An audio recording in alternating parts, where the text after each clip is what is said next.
ನಮಸ್ಕಾರ, ನ್ಯೂಸ್ 26ಗೆ ಸ್ವಾಗತ. ಮೀಟರ್ ಬಡ್ಡಿ ಕಿರುಕುಳಕ್ಕೆ ಬೇಕರಿ ಮಾಲೀಕ ಬಲಿ, ಮೊಬೈಲ್ ವಿಡಿಯೋ ಮಾಡಿಟ್ಟು ಆತ್ಮಹತ್ಯೆ. ತುಮಕೂರು ಜಿಲ್ಲೆಯ ಗುಬ್ಬಿ ಹೊರವಲಯದ ಸಿಐಟಿ ಕಾಲೇಜು ಬಳಿ ಇರುವ ಬೇಕರಿ ಮಾಲೀಕ ಬಸವರಾಜು ನೇಣು ಬಿಗಿದುಕೊಂಡು ಆತ್ಮಹತ್ಯೆ ಮಾಡಿಕೊಂಡಿರುವ ಘಟನೆ ತಡರಾತ್ರಿ ನಡೆದಿದೆ. ಮೃತ ವ್ಯಕ್ತಿ ಮಾಡಿದ ವಿಡಿಯೋದಲ್ಲಿ ಮೀಟರ್ ಬಡ್ಡಿ ದಂಧೆ ಕಿರುಕುಳದ ಬಗ್ಗೆ ಬಿಗ್ ಟ್ವಿಸ್ಟ್ ನೀಡಿದ ಘಟನೆ ಬೆಳಕಿಗೆ ಬಂದಿದೆ. ಸಿಐಟಿ ಕಾಲೇಜು ಮುಂಭಾಗ ಬೇಕರಿ ನಡೆಸಿಕೊಂಡು ಜೀವನ ಸಾಗಿಸುತ್ತಿದ್ದ ಮೃತ ಬಸವರಾಜು ಚೆಕ್ ನೀಡಿ ಪಡೆದಿದ್ದ ಸಾಲಕ್ಕೆ ಮೀಟರ್ ಬಡ್ಡಿ ನೀಡುವಂತೆ ಮಾಡಿದ್ದ ಮೀಟರ್ ಬಡ್ಡಿ ನಾಗ ಎಂಬ ವ್ಯಕ್ತಿಯ ಬಗ್ಗೆ ನೇರ ಆರೋಪ ಮಾಡಿ ತನಗೆ ಕಿರುಕುಳ ನೀಡುತ್ತಿರುವ ಬಗ್ಗೆ ತನ್ನ ಮೊಬೈಲ್ನಲ್ಲಿ ವಿಡಿಯೋ ಮಾಡಿ ನಂತರ ಬೇಕರಿಯಲ್ಲಿ ಆತ್ಮಹತ್ಯೆಗೆ ಶರಣಾಗಿರುವ ಘಟನೆ ತಾಲೂಕಿನಲ್ಲಿ ಸಂಚಲನವನ್ನ ಮೂಡಿಸುತ್ತಿದೆ. ನಾನು ಸಾಲ ಎಲ್ಲ ಕೊಟ್ಟಿದ್ದೀನಿ ನಾಗುಗೆ, ಅವನು ಕೊಟ್ಟಿದ್ದ ಚೆಕ್ ವಾಪಸ್ ಕೊಡದೆ ಎದುರಿಸುತ್ತಿದ್ದಾನೆ, ತುಂಬಾ ರೌಡಿಸಂ ಮಾಡ್ತಿದ್ದಾನೆ. ಮೀಟರ್ ಬಡ್ಡಿ ನಾಗ ನಂದಿನಿ ಪಾರ್ಲರ್ ಅವರನ್ನ ಓಡಿ ಹೋಗಲು ಇವನೇ ಕಾರಣ. ಯಾವುದೇ ಸಾಲ ಇಲ್ದಿದ್ರೂ ತುಂಬಾ ಕಿರುಕುಳ ನೀಡ್ತಾನೆ. ಎಷ್ಟೋ ಜನ ಇವನಿಂದ ಹೆದರಿ ಓಡೋಗಿದ್ದಾರೆ. ತುಂಬಾ ರೌಡಿಸಂ ಮಾಡ್ತಾನೆ. ನನಗೆ ಅವರು ಗೊತ್ತು, ಇವ್ರು ಗೊತ್ತು, ಅವ್ರು ಗೊತ್ತು ಅಂತ ಹೆದರಿಸ್ತಾನೆ. ಈತನ ಬಗ್ಗೆ ಹಲವು ಬಾರಿ ಕೇಸ್ ಆದ್ರೂ ಯಾವುದೇ ಕ್ರಮವನ್ನ ಕೈಗೊಳ್ತಲ್ಲ ಅಂತ ವಿಡಿಯೋದಲ್ಲಿ ಹೇಳಿರುವ ಮೃತನ ಹೇಳಿಕೆ ಸಾಮಾಜಿಕ ಜಾಲತಾಣದಲ್ಲಿ ಹರಿದಾಡ್ತಿದೆ. ಈ ಬಗ್ಗೆ ಪೊಲೀಸರು ತೀವ್ರ ತನಿಖೆ ನಡೆಸಿ ಮೀಟರ್ ಬಡ್ಡಿ ದಂಧೆಗೆ ಎಡೆಮುರಿ ಕಟ್ಟುವರೆ ಕಾದ್ ನೋಡಬೇಕಾಗಿದೆ. ವರದಿ ಗುಬ್ಬಿ ಭರತ್, ನ್ಯೂಸ್ 26 ಕನ್ನಡ, ತುಮಕೂರು. ಸಾಲ ಎಲ್ಲ ಕೊಟ್ಟಿದ್ದೀನಿ ನಾಗುಗೆ, ಅವನು ಚೆಕ್ ಕೊಟ್ಟಿಲ್ಲ. ಅವನಿಗೂ ನನಗೂ ಯಾವುದೇ ರೀತಿಯಾದ ಸಂಬಂಧ ಇಲ್ಲ. ಆದರೂ ಅವ್ನು ಚೆಕ್ ಕೊಡ್ದಂಗೆ ದುಡ್ಡು ಕೊಡು ಅಂತ ಸತಾಯಿಸ್ತಾನೆ, ರೋಡಿಸಮ್ ಮಾಡ್ತಾನೆ. ಮೀಟ್ರ್ ಬಡ್ಡಿ ನಾಗ, ಅವನದೆಲ್ಲ ಕ್ಲಿಯರ್ ಐತೆ. ಅವ್ನು ನನಗೆ ದುಡ್ಡು ಕೊಟ್ಟಿಲ್ಲ, ಚೆಕ್ ಕೊಟ್ಟಿಲ್ಲ, ಅವನು ಯಾವುದೂ ಇಲ್ಲ. ಅವನದು ₹1 ಸಾಲ ಇಲ್ಲ. ನಂದಿನಿ ಪಾರ್ಲರ್ ನೋಡೋಕ್ಕೂ ಅವನೇ ಕಾರಣ. ಯಾರಿಗೆ ₹1 ಯಾರ್ದು ನಾನು ₹1 ಅವನದ ನಾನು ಸಾಲ ಇಟ್ಕೊಂಡಿಲ್ಲ. ಬಟ್ ಆದರೆ ಹೆವಿ ಟಾರ್ಚರ್ ಕೊಡ್ತವನೆ. ಅವನಿಂದಲೇ ನಾನು ಈ ಥರ ಆಗೋಕ್ಕೆ ಕಾರಣ. ನಂದಿನಿ ಪಾರ್ಲರನ್ನು ಓಡೋಗೋ ಕೂಡ ಅವನೇ ಕಾರಣ. ಎಷ್ಟೋ ಜನ ಅವನಿಂದ ಓಡೋಗಿದ್ದಾರೆ ಇಸ್ಕೊಂಡು. ಫುಲ್ ರೋಡಿಸಮ್ ಮಾಡ್ತಾನೆ. ನನಗೆ ಅವ್ರಿಗೆ ಗೊತ್ತು, ಇವ್ರಿಗೆ ಗೊತ್ತು, ವಾಸಣ್ಣವ್ರಿಗೆ ಗೊತ್ತು, ಇನ್ನೊಬ್ರಿಗೆ ಗೊತ್ತು, ಮತ್ತೊಬ್ರಿಗೆ ಗೊತ್ತು ಅಂತ ಎಷ್ಟೋ ಸತಿ ಅವನ ಹತ್ರ ಕೇಸ್ ಆದರೂ ಕೂಡ ಯಾರೂ ಏನೂ ಕ್ರಮ ಕೈಗೊಂಡಿಲ್ಲ.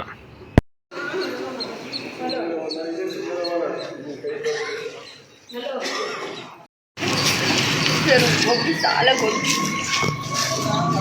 ವಾರಸ್ಗಳವ ಅದು ಬೇಡ ಹೇಳು ಆಮೇಲೆ ನ್ಯಾಯ ಬೇಕಲ್ವ ಪುಟ್ಟ? ನ್ಯಾಯ ನಿಮ್ಮ ಮನೆ ದುಡ್ಡು ಕೊಡಬೇಕು, ಸಂಜೆ ಬೆಳಿಗ್ಗೆ ಇಸ್ಕೊಳ್ಳಿ ಅಂತ ಹೇಳ್ಬಿಟ್ಟು ದಿನ 2,000 3,000 ಇಸ್ಕೊಂಡು ಹೋಗ್ತಿದ್ದೆ ಸರ್. ಆಮೇಲೆ ಕೊಟ್ಟಿದ್ದೀನಿ ಅಂತ ಕೊಟ್ಟಾದ್ಮೇಲೆ ನಮ್ಮ ಮನೆಯವ್ರು ಬಂದಮೇಲೆ ನನಗೇನು ಈ ಥರ ಎಲ್ಲ ಹೇಳಿರಲಿಲ್ಲ ಸರ್.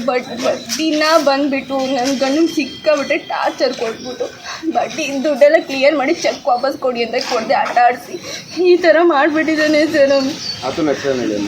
ನಾಗರಾಜ್ ಅಂತ. ನಾಗರಾಜ್ ಇಲ್ಲಿ ಅಡ್ಡ ಹೆಸರು ಅಂತ ಹೇಳ್ತಾರೆ, ಅದು ಹೇಳು. ನಾಗ ಮೀಟ್ರ್ ಬಡ್ಡಿ ನಾಗ. ಯಾವ ಊರವರು? ಏರೂರು. ಎಷ್ಟು ಸಾಲ ಕೊಟ್ಟಿದ್ರು ಸುಮಾರು ಗೊತ್ತಿಲ್ಲ. ಈ ಸಾವಿಗೆ ನನ್ನ ಗಂಡನ ಸಾವಿಗೆ ನಾಗರಾಜಲ್ಲಿ ಮೀಟ್ರ್ ಬಡ್ಡಿ ನಾಗನೇ ಕಾರಣ. ನನ್ನ ಗಂಡನ ಸಾವಿಗೆ ನ್ಯಾಯ ಸಿಗಲೇಬೇಕು. ನ್ಯಾಯ ಕೊಡಿಸೋಕೆ ಅಧಿಕಾರಿಗಳಿಗೆಲ್ಲ ಕಂಪ್ಲೇಂಟ್ ಎಲ್ಲ ಕೊಟ್ಟಿದ್ದೀರಾ? ಕಂಪ್ಲೇಂಟ್ ಎಲ್ಲ ಕೊಟ್ಟಿದ್ದೀವಿ. FIR ಆಗಿದೆ. FIR ಎಲ್ಲ ಅವರೊಬ್ಬರ ಮೇಲೆ FIR ಆಗಿದೆಯಾ? ಇನ್ನು ಯಾರನ್ನ ನಿಮ್ಮ ಮನೆಯವರು ಒಬ್ಬರ ಹತ್ರನೇ ಸಾಲ ಮಾಡಿದ್ದೀರಾ, ಏನೋ ಜಾಸ್ತಿ ಜನ ಹತ್ರ ಮಾಡಿದ್ದೀರಾ ಅಂತ? ಜಾಸ್ತಿ ಟಾರ್ಚರ್ ಫುಲ್ ಎಲ್ಲ ದುಡ್ಡು ಕೊಟ್ಟಿದ್ದೀವಿ, ಕ್ಲಿಯರ್ ಆಗಿದೆ. ಚೆಕ್ಕು ಕೊಟ್ಟರು ಅಮೌಂಟ್ ನಾನು ಮಾಂಗಲಿ ಚೆಕ್ ಅಡ ಇಟ್ಬಿಟ್ಟು ಸರ್ ಕೊಟ್ಟು ಸರ್ ಡೈರೆಕ್ಟಾಗಿ ಕ್ಲಿಯರ್ ಮಾಡಿದ್ವಿ. ಚೆಕ್ ಸಂಜೆ ಕೊಡ್ತೀನಿ ಚೆಕ್ ಅಂತ ಹೇಳ್ಬಿಟ್ಟು ನನ್ನ ಗಂಡಗೆ ಚೆಕ್ ವಾಪಸ್ ಕೊಟ್ಟಿಲ್ಲ, ಏನೂ ಇಲ್ಲ. ಬ್ಲಾಕ್ ಮೇಲ್ ಮಾಡಿ ಹಂಗೂ ದುಡ್ಡು ಚೆಕ್ ವಾಪಸ್ ಕೊಡದೆ ದಿನ ಕಲೆಕ್ಷನ್ ಮಾಡೋದು ಸರ್. ಆ ಥರ ಈ ಥರ ಬೆದರಿಕೆ ಆಗ್ಬಿಟ್ಟು ನಮ್ಮ ಮನೆಗೆ. ಎಷ್ಟು ಇಸ್ಕೊಂಡಿದ್ರು ಸಾಲ? 1 ಲಕ್ಷ ಇಸ್ಕೊಂಡಿದ್ರು. ಬಡ್ಡಿ ಎಷ್ಟು ಕಟ್ಟಿದ್ದಾರೆ? ಬಡ್ಡಿ ಸರ್ 1 ವರ್ಷದಿಂದ ಕಟ್ಟಿದ್ದಾರೆ ಸರ್. ಎಷ್ಟು? 1,000. 1 ಲಕ್ಷ ಡೈಲಿ ದಿನ ಲೆಕ್ಕದ ಕಲೆಕ್ಷನಲ್ಲಿ ಸರ್. ಕೊಡಲಿಲ್ಲ ಅಂದರೆ ಬೇಕು ಹತ್ರ ಬಂದು ಗಲಾಟೆ ಮಾಡೋದು ಸರ್. ಅದಕ್ಕೆ ನಾವು ಮನೆಗೆ ಏನು ಮಾಡೋಕ್ಕಾಗದ ಈ ಥರ ಸೂಸೈಡ್ ಮಾಡ್ಕೊಂಡ್ಬಿಟ್ಟಿದ್ದೀವಿ ಸರ್. ನಮ್ಮ ಮನೆಯವರು ಅವನು ದಿನ ಬಂದು ಟಾರ್ಚರ್ ಕೊಡೋದು.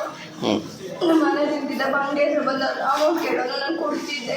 ನಿಮ್ಮ ಮನೆಯವ್ರು ಸಂಜೆ ಇಸ್ಕೊಂಡಿದ್ರು, ಬೆಳಿಗ್ಗೆ ಕೊಡಬೇಕಿತ್ತು, ಅದಕ್ಕೋಸ್ಕರ ಬೆಳಿಗ್ಗೆ ಇಸ್ಕೊಳ್ಳಿ ನಾನಿಲ್ಲ ನಿಮ್ಮ ಮನೆಯವ್ರ ಹತ್ರ ಅಂತ ಹೇಳ್ಬಿಟ್ಟು ಸುಳ್ಳು ಹೇಳಿ ಇಸ್ಕೊಂಡು ಹೋಗ್ತಿದ್ದ. ನಮ್ಮ ಮನೆಯವ್ರು ಬಂದು ಸಂಜೆ ಕೇಳಿದರೆ ಕೊಟ್ಟಿದ್ಯಾ, ಯಾಕೆ ಕೊಟ್ಟಮ್ಮ ಅಂತ ಒಂಥರ ಮಾತಾಡ್ತಿರ್ಲಿಲ್ಲ, ಸಪ್ಪಗಾಗೋರು. ಆಮೇಲೆ ಅವ್ರು ನಮ್ಮ ಮನೆಯವ್ರಿಗೆ ಏನಂತ ಎದುರಿಸಿದಾರೆ ಅಂದ್ರೆ ಸ್ಕೂಲ್ಗೆ ನೀನ್ ಹೆಂಡತಿ ಮಕ್ಳು ಬಿಡಕ್ ಹೋಗ್ತಾರೆ, ಅಲ್ಲಿ ಏನಾದ್ರು ಬುದ್ಧಿಸ್ಬಿಟ್ಟು ಸಾಯಿಸ್ತೀನಿ, ಯಾರು ಬಂದ್ ಲಾರಿ ಗುಡ್ಸಿರ್ ಯಾರು ನೋಡ್ತಾರೆ, ಯಾರು ಕೇಳ್ತಾರೆ. ಆ ವ್ಯಕ್ತಿ ಯಾರು? ಆ ವ್ಯಕ್ತಿ ಯಾರು? ನಾಗರಾಜ್ ಅಂತ, ಬಡ್ಡಿ ನಾಗ ಅಂತ, ಮೀಟ್ರ್ ಬಡ್ಡಿ ನಾಗ ಅಂತ ಕರೀತಾರೆ. ನಿಮ್ಮ ಮನೆಯವ್ರೇನು ಇದ್ರ ಬಗ್ಗೆ ನಿಮ್ಮ ಹತ್ರ ಮಾತಾಡಿದ್ರೆ ಯಾವಾಗ? ಏನು ಹೇಳ್ಕೊಟ್ಟಿರ್ಲಿಲ್ಲ. ಕೊನೆಗೆ ಮೊನ್ನೆ ಹೇಳ್ತಿದ್ರು ಈ ತರ ಎಲ್ಲ ಹಿಂಸೆ ಕೊಡ್ತಾನೆ, ಏನ್ ಮಾಡೋಣ ಅಂತ. ನನ್ ನೋಡೋಣ ತಡೀರಿ, ಮನೆಯವ್ರ ಹತ್ರ ಎಲ್ಲ ಮಾತಾಡೋಣ, ಡಿಸ್ಕಸ್ ಮಾಡೋಣ. ಇದಕ್ಕಿಂತ ಮುಂಚೆ ಏನಾರ ಪೊಲೀಸ್ ಕ್ರಮ ಕೊಟ್ಟಿದ್ರೆ ಯಾರನ್ನ ತಗೊಂಡಿದ್ರೆ? ಕೊಟ್ಟಿದ್ರಂತೆ, ನನ್ಗೆ ಗೊತ್ತಿಲ್ಲ. ಕೊಟ್ಟಿದ್ರಂತೆ ಹೋಗಿ ಅವರೆಲ್ಲ ಮೇಲಧಿಕಾರಿಗಳು, ಅವ್ರ ಸಪೋರ್ಟ್, MLA MP ಸಪೋರ್ಟ್ ಇದೆ, ಹಂಗೆ ಹೀಗೆ ಅವ್ರು ತಗೊಂಡಿಲ್ಲ. ಪೊಲೀಸು ತಗೊಂಡಿಲ್ಲ ಅಂತ ನನ್ನ ಹತ್ರ ಹೇಳಿದ್ರು. 2 ಸಲ ಹೋಗಿದ್ದಾರೆ ಈ ತರ ಎಲ್ಲ ಹಿಂಸೆ ಮಾಡ್ತಾರೆ ಅಂತ, ಬಟ್ ಅವ್ರು ಯಾರು ಏನೂ ತಗೊಂಡಿಲ್ಲ. ಅದಕ್ಕೆ ನೆನ್ನೆ ಸಂಜೆ ಏನ್ ಮಾಡಿದಾರೆ, ಅವನು ಕೂಡ ಹಿಂಸೆ ತಡಿಯಕ್ಕಾಗದೆ ಹೆಂಡತಿಗೂ ಹೇಳಕ್ಕಾಗಲ್ಲ, ಮಕ್ಳಿಗೂ ಹೇಳಕ್ಕಾಗಲ್ಲ, ಫ್ಯಾಮಿಲಿಗೂ ಹೇಳಕ್ಕಾಗಲ್ಲ ಅಂತ ಬೇಕರಿ ಒಳಗಡೆ ಸೂಸೈಡ್ ಮಾಡ್ಕೊಂಡ್ಬಿಟ್ಟಿದ್ದಾರೆ. ನೀವು FIR ಮಾಡಿಸಿದ್ರಾ? ಮಾಡಿಸಿದೀವಿ. ಅದಾಗಿತ್ತು ಇವತ್ತಿನ ಲೇಟೆಸ್ಟ್ ನ್ಯೂಸ್ ಅಪ್ಡೇಟ್ಸ್. ಇನ್ನಷ್ಟು ಸುದ್ದಿಗಾಗಿ ನೋಡ್ತಾ ಇರಿ News 26 ಕನ್ನಡ. ನಾವು ನಿಮ್ಮೊಂದಿಗೆ.